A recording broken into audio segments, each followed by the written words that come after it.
Hoi, ik ben in Rotterdam. Hello from Rotterdam. I am very excited. I'll tell you a little bit more about why I'm in Rotterdam very soon. But just to introduce today's topic, this is going to be very interesting and very different from what I usually talk about. It is going to be wrapped in a topic that's going to be really important to you, though. We're going to talk about how to achieve the definition of marketing, but I'm going to do it in a more kind of storytelling way for today. And I'm going to share some more personal experiences, some epiphanies at 4 a.m. that I've been having, but some real solid stuff that you can take away into your business as well. So, what is the definition of marketing and how do we help our companies to achieve that? So, if we look at my favorite one, which is from the Chartered Institute of Marketing, the definition is to satisfy, well, it's actually to identify and let's get this right now. Okay. This is going to be an unedited episode because I have to dash in a minute. So it is to anticipate, identify, and meet the needs of our customers while making a profit. To me, all that says is know what your customer needs, like understand it. So anticipate as in understand, really have a gauge as to what it is they're going to want, what they don't like, and help the business be set up to deliver that while making a profit. And I do think that a lot of the time in marketing, we just talk so much about how to get leads and how to attract people that we forget that bigger piece of this is about keeping customers. This is about running a business that makes a profit so that it can operate. And I'd like to think that ethics are woven into that. I'd like to believe because there is an ethical code of practice that goes alongside marketing as well now, which could be a whole other episode, but that it goes without saying that what we're doing helps people. So that ethical side of it should be in there too. But I had an experience yesterday that I wanted to share. And I think this is a place I want to use the podcast for a little bit more, is just to share like stories of things that happen when I'm dealing with companies. And I'm like, what? And then I talk to friends or like family and they're a bit like, what are you going on about? And I'm like, this is not on. Like, I want to talk to people who care about this stuff. So yeah, I was in IKEA yesterday. Now, okay, backstory. And this is going to be a useful episode. It's just going to be a bit like chatty because I just want to catch up with you. So I'm in IKEA yesterday. I'm in Rotterdam to help a very close relative move house. So basically, for the last couple of days, I have been Andy from The Devil Wears Prada. This is a role I could do like full time, okay? Basically, I just get told what to do all day, like go and get avocado toast, go pick up more packing boxes, drop off my stuff to the Kringloop, which is the charity shop out here. Go get go to IKEA to take my returns. So my close relative had like loads of stuff to send back to IKEA, and I'm like, whoa, this is an exciting adventure because I love when I'm out here in Rotterdam. I come over. I've been several times. So if you're from here or if you're Dutch, hey, hoi, hoi, hello. Um, and I'm like, wow. So I need to get to IKEA, which is 3 kilometers away.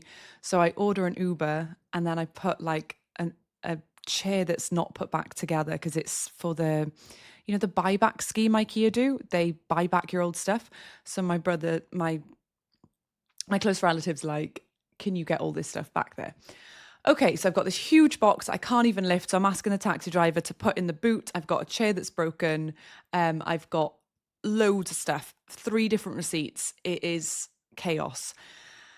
And I get to IKEA, and by the way, all the people over here are just beyond helpful. So if you are Dutch, let me know if this is a cultural difference that I'm misunderstanding. But I felt like this is not what I experience over here in the Netherlands, that everyone is so lovely and willing to go out of their way, and everyone is so welcome here, which is what I love about this country. But in IKEA, what was going on? So I turn up and I'm like, okay, here's what I need to return. And they literally, the woman's like, and this is going to connect back with the true purpose of marketing, okay? So the woman's like, okay, what do you need? And I'm like, okay, fine, direct. Like my husband's Italian, I can deal with the Italian directness. This is fine. Okay, I have this stuff to bring for the buyback scheme. And they're like, that chair's disassembled. We can't accept it. I'm like, oh, my relative said they were struggling with that part of it. Is there anything you could do to like help me out here? Because I've just come here on a cab. Like I was just feeling so vulnerable. I was like, I'm in another country. I don't understand what's going on. I can't build a chair. And anyway, I said, look, my family member has some limitations, and I was of the impression that there'd be help when I got here. That was the communication via your support email. So I've just kind of turned up with what I've been given, and yeah, it was like, nope, not our job. Nothing. Nope, not our job.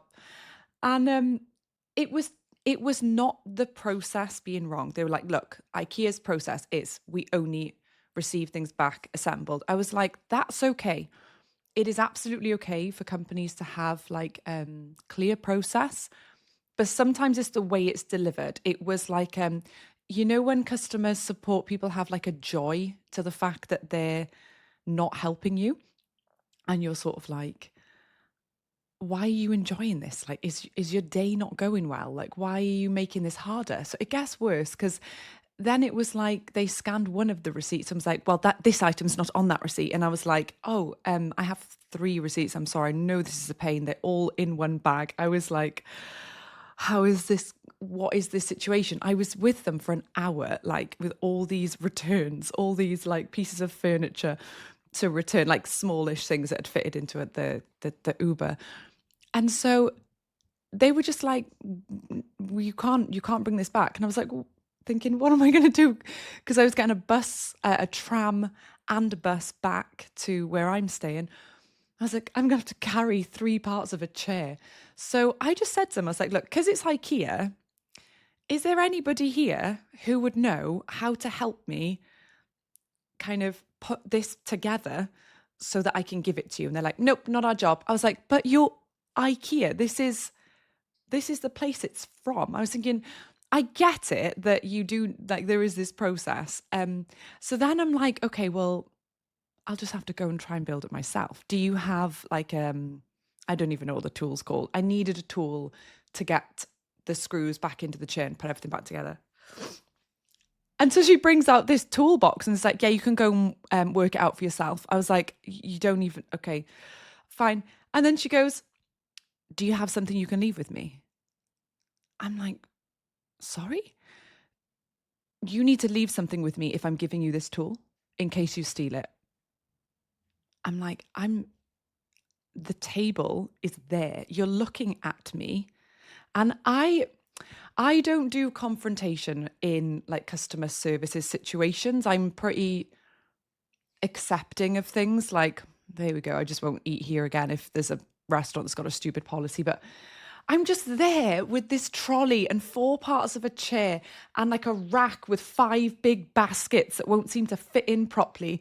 And everything's just, I'm just like, take this stuff from me. Please take this stuff from me. So like, I'm dragging this trolley and these 4 parts of this chair over this little table. I had to give her my wallet in order to allow me to use a tool. And I said to her, I just went, I wish it was the old days where we trusted each other with a spanner or whatever this is. And she was just like she didn't even smile at me. It was such a surreal experience. And I think because my eyes sore. Because I felt vulnerable being in another country and I was confused, and because usually in Rotterdam I travel with my relative, and I just felt really vulnerable, and I never feel like that in the UK or like when I'm on my own. And actually in all of Rotterdam I never feel like that because I know I can say 1 or 2 words in Dutch and then English is fine here, and everyone is so helpful. They'll direct me, they'll point me. I love kind of walking around here. But I felt what it would be like to be a customer of a business who's maybe a bit confused, who needs some extra support. And the process is just like, no, we're not designed for you. We don't deal with you. You need to get yourself together. the manager came out because at one point I said, and I know this story's dragging on, but I think it's an interesting story for the point I want to make in this video. And also it's like cathartic for me. I said to the girl who was serving me, I said, okay, the the information that my relative received was that you guys would be able to give us some guidance when we arrived because he was having some trouble with this chair. There's nothing broken whatsoever. Who is it that would be responsible here in IKEA for kind of authorizing that an exception could be made and that support could be given? Because it'd be useful for me to speak to someone like that.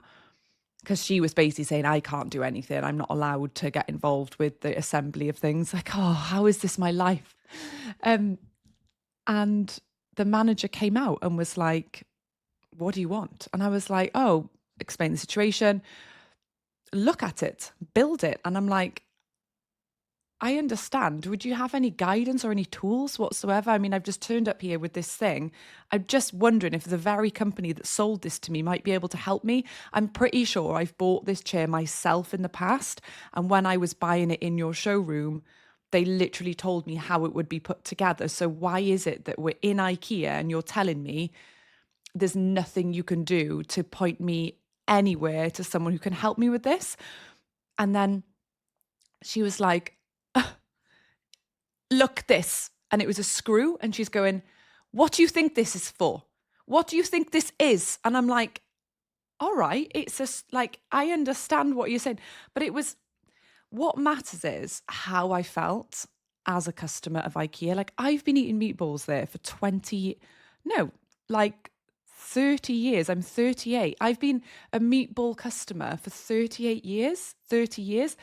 And I've been a dedicated customer of so many things over the years. And all I wanted once was just a little help.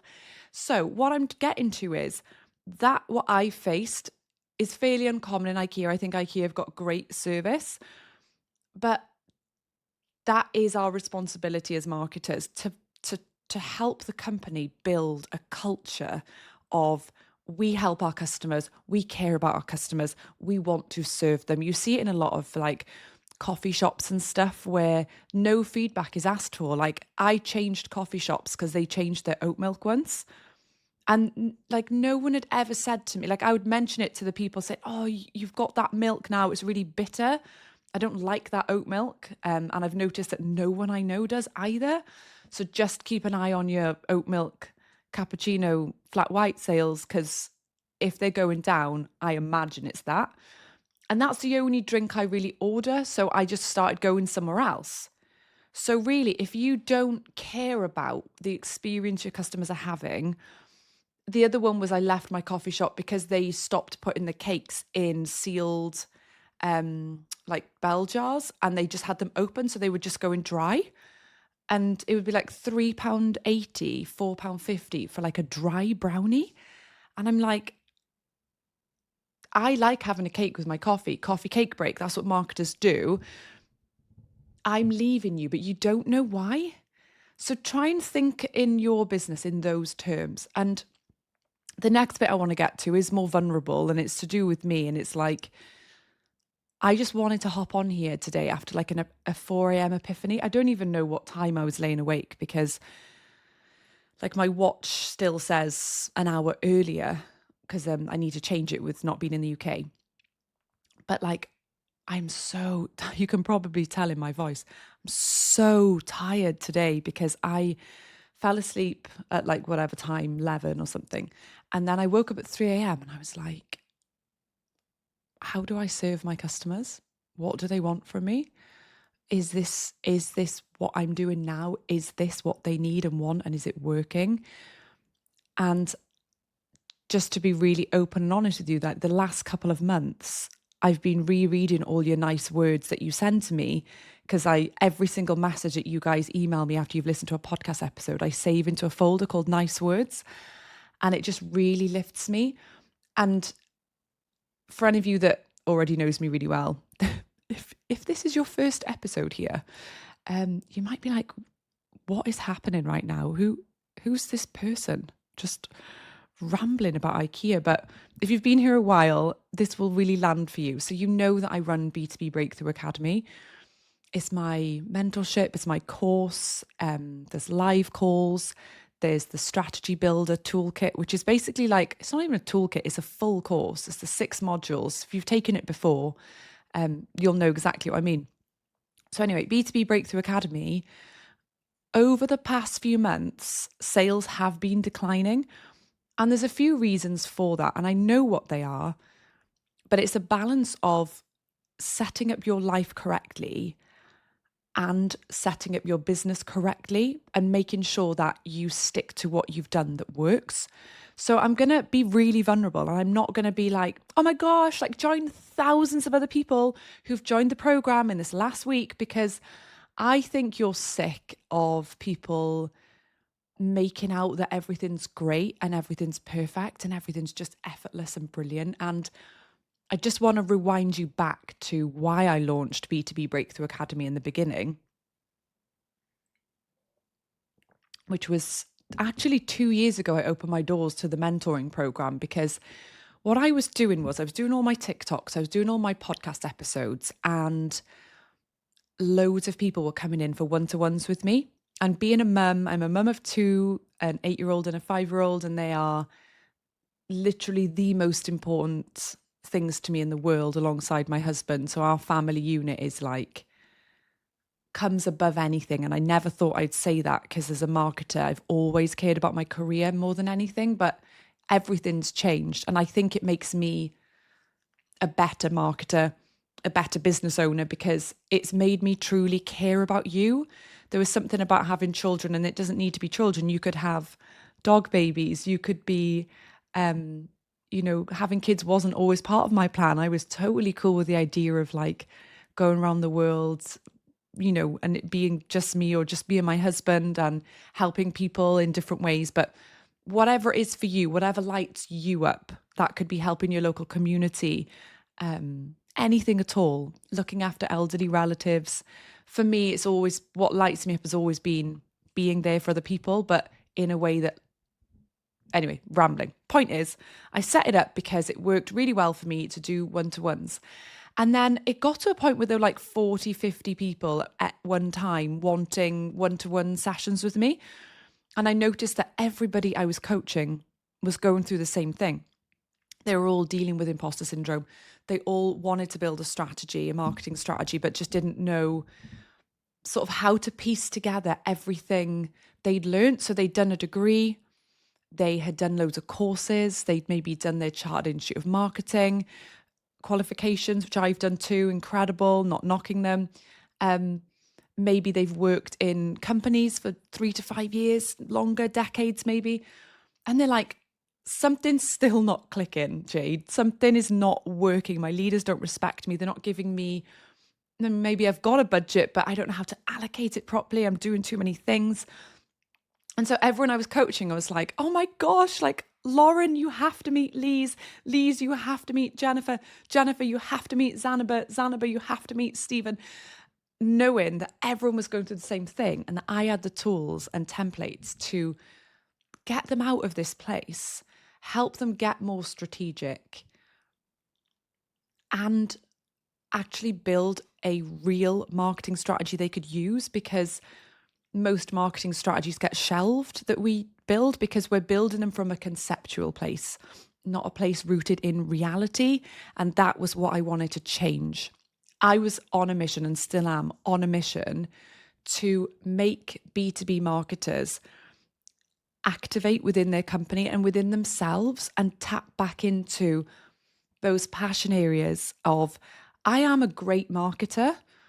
I really can do this. And I got into this for a reason. And I'm not going to let some company like drag me pillar to post. I'm going to step up in a really professional and empathetic and kind and authentic way that's true to me, not me trying to be like a business leader and modeling poor leadership skills that I may have witnessed. I'm going to be assertive and direct and calm and consistent. And I'm going to break through what needs to get done in a way that benefits the company and myself. And so that's what it was all about. So I launched B2B Breakthrough Academy because I was like, let's bring you all together.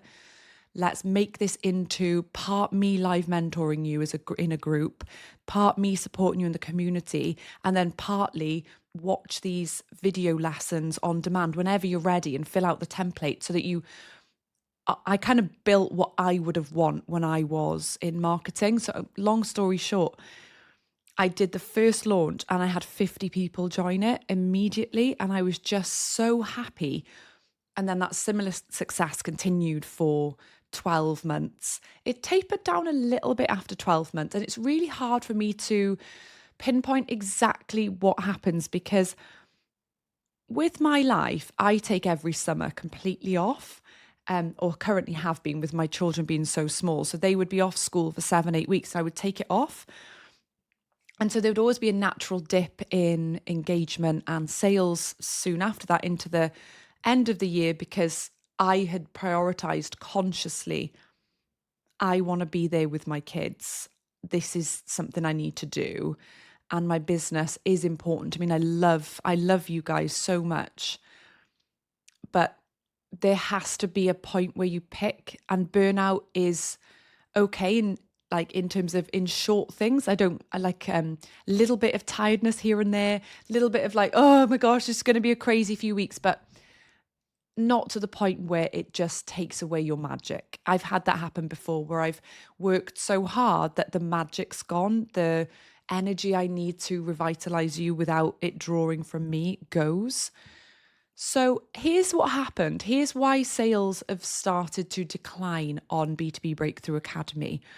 So the first one is in summer last year when I took that time off to be with my kids, I noticed from my analytics that loads of you were joining my email list, downloading my freebies. So like my strategic marketer scorecard, which I've linked in comments if you'd like to take the scorecard, it tells you as a percentage how strategic you are. It's really, really useful thing to do.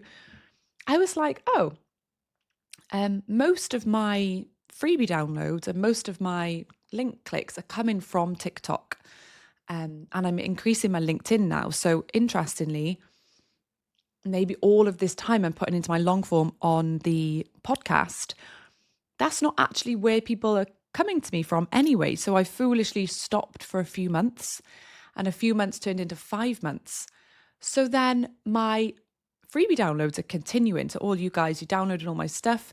But I have realized that what I've done is B2B Breakthrough Academy is a high impact, I don't want to say high priced, but it's not like an impulse purchase.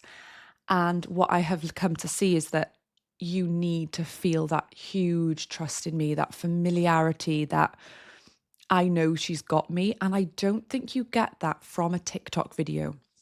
And a big lesson that I learned recently was I started posting loads on LinkedIn and getting really good engagement, talking about things in text form.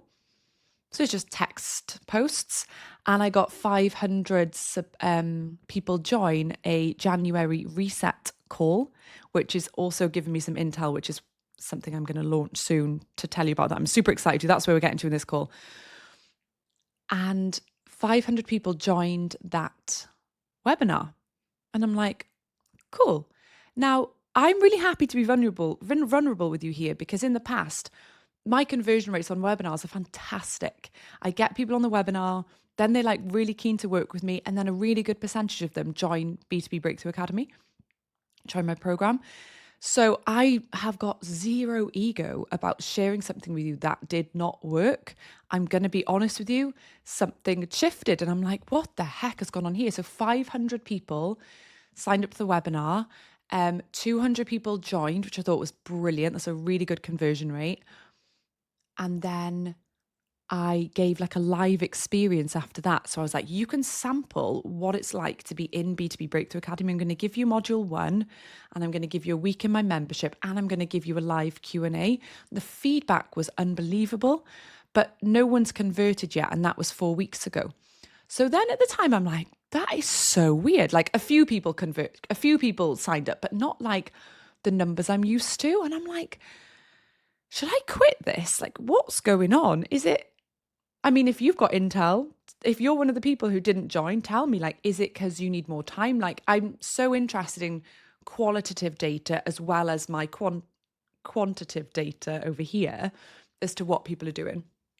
But I sort of came to the realization that if someone's found me via a text post on LinkedIn and then impulsively signed up to a free webinar, at the point of joining the webinar, we have zero trust and bond at that point. So I'm sort of like, this is the first time you've even really seen my face. So what I realized in this, very bed here, is a 4 a.m. epiphany. It all came to me in one bang. Your long form has gone. It's a trust gap. There's a trust gap. What have you done? You've ruined it. Like, it was almost worth not having the sales that I likely have lost through not doing these videos more often to have that amazing awakening, that amazing epiphany. So the epiphany came on so many fronts. That's why I had to talk to you this morning. It's like, okay, how are we going to go forward with this? And I'm like, right, I need to close the doors for a while. And this is not even like a pitch to get you to buy through urgency, because the doors close on Monday. Like, if you have been sitting there thinking, I really want to join B2B Breakthrough Academy, fine. Yeah, a bit of urgency. It's Saturday right now. The doors close on Monday. I was like, I'm shutting the doors and I am focusing my mind. I am going to shut down in terms of like close the doors, because the other thing that I've done wrong is this always on thing. So this is a peek behind the scenes in my strategy. It was like, you join when you want, like cohorts are limiting, I'm telling you when you've got to start, but I decided to do like an always on, like join whenever you like. So honestly, dozens and dozens of you, probably many of you listening right now, are like, yay, I'm going to join next week. It's so exciting. I'm like, okay, like, see you next week, not pressuring anyone. And then it's like, they're not. And I thought, do you know what? There's no urgency here. You're never going to do it if you don't feel a sense of, and this is not even like a mean marketing technique. I want you to feel like I have to do this. It's now or never. So on Monday, I'm shutting the doors. I haven't done this before. I've never made it so that you can't enroll. So from Monday, you won't be able to enroll to B2B Breakthrough Academy. And I'm closing the doors for a considerable amount of time up until April, while I rebuild and restructure things a little bit so that they feel like more aligned with what I want to do for you and how I want to serve you. I'm going to launch as soon as I can. I've talked about this for 2 years. I floated the idea by you on TikTok. I'm going to launch B2B Club, which is going to be a very affordable monthly fee so that you have got access to me for when you need it. I was just thinking, like, I want the energy of that marketing reset again. If you're on the marketing reset, the energy of having a couple of hundred, like having you there together, seeing you light up based off of knowing that other people were struggling the same way, knowing that I'd been where you were. I don't just want to train a course anymore. Like I still want B2B Breakthrough Academy to live. Like I've been this sort of soul searching thing that I was doing at 4 a.m. And this is why it's all a bit scrambled, because it's so new and I'm excited to share progress with you. It may not even be called B2B Club. I might pull apart B2B Breakthrough Academy and rebuild it in a different way. I'm definitely launching on a new platform for the community that I found that is just so awesome. So I'm excited. I'm very tired. I'm just sharing a raw epiphany with you. So for any of you who have wanted to work with me for a long time, but have not been able to go straight to my higher priced B2B Breakthrough Academy, the great news, and I've linked in the show notes, you can get notified as soon as B2B Club opens its doors. It would really help me actually if you did sign up for the get notified, because at this stage, I'd really like to understand the demand. So if for whatever reason you want to drop me an email and tell me what would be useful for you, I'm picturing that I go live a couple of times a month. I give you consulting, advice, guidance, share stories with you of students I've helped in the past. I will drop learning content regularly. So things like a little crash course in how to build a strategy, things like what is positioning and how does it work, but all rooted in like true reality. Because one of the other things I'm wondering is like, are you not in the space right now where you want to do a full program, a full course? I don't know. All I know is I want to get closer to more of you, to learn about you more, to understand you, and not just talk into this podcast without your like interaction back to me. And I sort of want to keep going with that marketing reset session that we had. There's also something absolutely huge that I'm in the process of building that would go into the community that is just, I think it'll be transformative. I've experienced it within a community I'm in that's separate to marketing, and I have used it so much. And I'm like, this is worth every penny of this membership. So I am excited to announce that, yeah, a membership is going to be coming. But again, I say this with a laying awake for 4 hours fuzzy head. Just wanted to like hop on and chat to you, really. Give me some email me jade@b2bjade.com if this sounds cool, if you like the idea of the B2B Club. What I love about working for myself and working for you and working together is I can do whatever I want. It's so fun. Like, I can redesign things. I can just tweak and evolve and adapt, and back to this point of like identify, anticipate and satisfy customer needs while making a profit.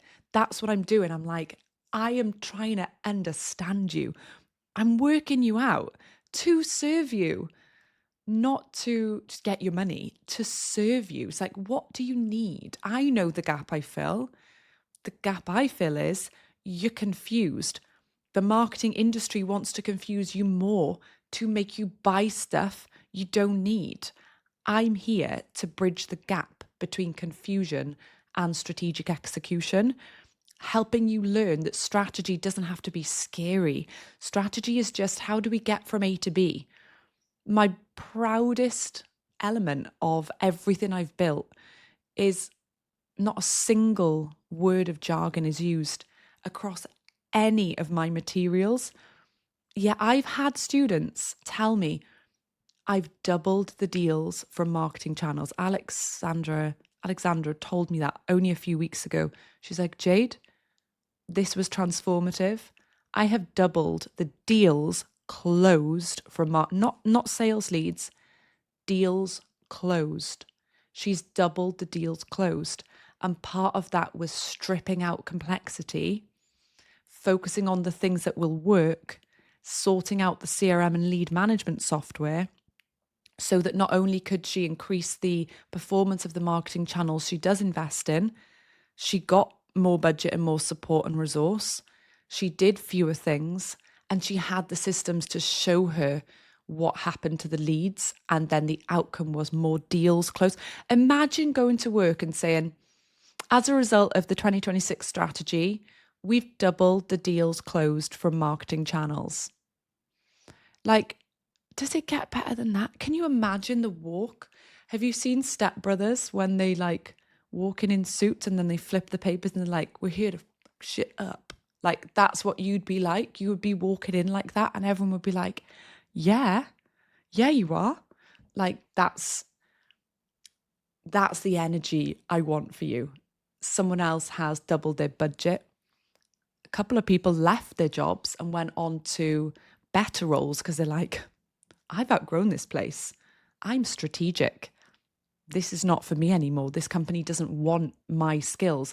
I've grown into the full strategic version of myself, and that is not wanted or appreciated by this company. So I'm leaving. That's equally powerful. So that's another one. Not many people, most people are transforming, getting respect from their leaders. So where was I going with that? That's the gap I fill. I know what gap I fill, but I also have to anticipate and understand your needs and think, how do I serve them? I'm going to be a bit cocky and honest here. I know you need my transformative program. I know you need it.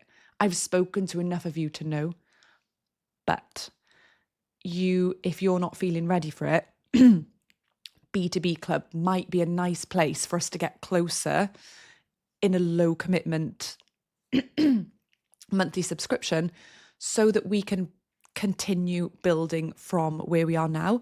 And do you know, it feels so weird to just be so open and honest with you about my approach and my strategy, but I think it's what we need today. We need some transparency and some honesty. Now, the other fact is, within the definition of marketing, we have to be profitable. And I will always remember this. And it wasn't a bad thing. So if the person who said it is listening, I love you so much. You're great. There was feedback on the webinar that I talked about earlier. And everyone was like, so many people, thank you so much, by the way, from the bottom of my heart. You actually are why I decided I need to launch B2B Club, because I was like, I need to be doing this more. I don't just want to go live and answer questions about the course. I need to go live and help you move forward and stuff. So, like, that's what it's about. But yeah, so loads of people were like, best hour I've spent ever for my development. And then the one person said, I really loved this. It was really transformative, means the world, thank you. And they said something that is totally valid. It said, I was aware that behind it all, she wants us to buy her program. And I'm kind of like, yeah, like I spend time making this content. Like I love helping you, but I have to fund it as well. So it is a business, and it's like, you have to get that balance right. You don't want to be like inviting people to a free webinar and just selling to them. And that is not what I do.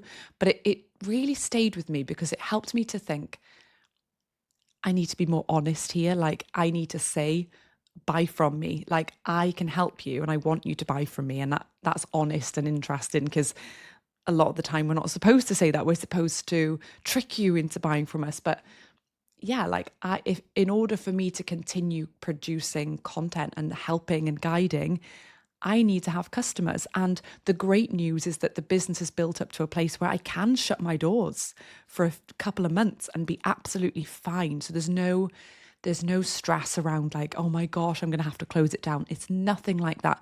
But when you see a trend of sales slightly declining, you do have to address it. And for me, there needs to be a reset. So that's what I'm doing. I'm resetting. If you want to be told first about B2B Club when it launches, just click the link in the show notes.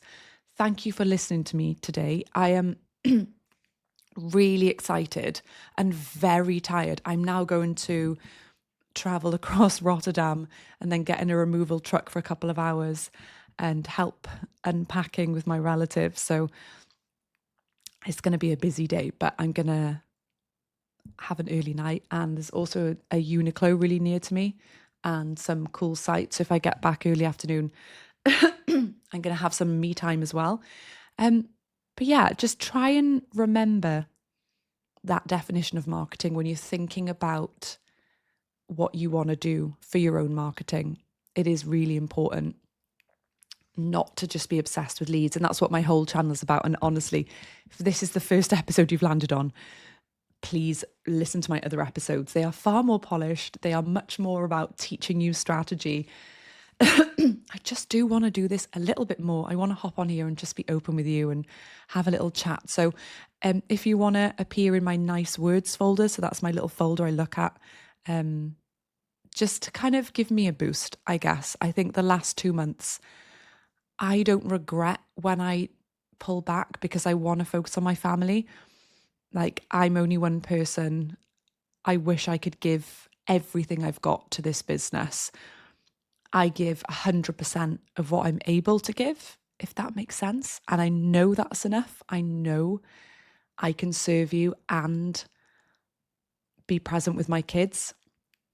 So I guess I'm just saying it is truly possible to build a career that you love, that works within your lifestyle, and just want to thank you for your support to date. But yeah, if you want to drop me a message to be like, oh, it would help me, because when you decide to do something like this, it does feel like, oh my gosh, like apart from like I'm opening a couple of slots for one-to-one coaching, and the beauty of brand partnerships is, you know, I've got some work coming up with LinkedIn. I always love working with Adobe, so do not be feeling sorry for me. It's nothing like that. It's not about money. It's about, God, get this right, Jade. Like, is it the long form content? I'm excited about the experiment coming up. I'm excited to try out B2B Club. I'm excited to take you with me on this journey to figure out what's happened and get things back on track. But the beauty is, in the meantime, brand deals keep the business going, and there's enough in the business to keep it going for as long as I need to just hunker down and get this right. And yeah, thank you. Thank you for listening to me. And I will see you soon. Oh yeah, my email is jade@b2bjade.com. I reply to every email, so if you want to email me, that's cool. Okay, see you later, bye.